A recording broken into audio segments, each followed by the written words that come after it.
Norfolk police have identified the victim of a deadly shooting in the Young Terrace neighborhood as 21-year-old Keon Watson. Detectives say someone shot and killed Watson on Thursday evening, and tonight they're still working to determine who is responsible. Derek Lytle spoke with a local anti-gun violence advocate who says their work in the fight against crime is never ending.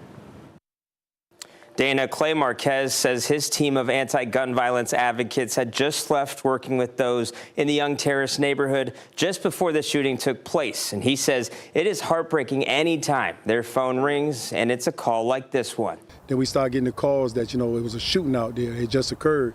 So the team wound up going back out there. Marquez says his anti-gun violence team heard the news and headed right back to the scene to see how they could help those dealing with tragedy. A 21-year-old, it's very disheartening because right where he lost his life at, we have our community team, Community First, they out there working. 21-year-old Keon Watson died after being shot just before 6 Thursday evening off Whitaker Lane in the Young Terrace neighborhood. Marquez says the recurring violence they're seeing among young people is concerning. In the other family, they're going to have to bury a loved one. And then there's that empty table, that at Christmas time, that there's that bed that's not made up, there's that food tray that's not going to be eaten. And the family, everybody suffers, nobody wins. Violence is not the answer.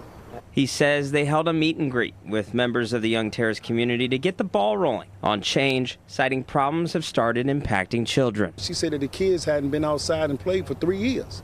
We want to allow children to be children. Marquez believes that change and healing take time, and it's only possible if community comes together. And everybody has to get involved, not just a few people, because everybody can complain. We can sit back all day long and complain about the gun violence, but unless we get involved and do something about it, it's going to continue.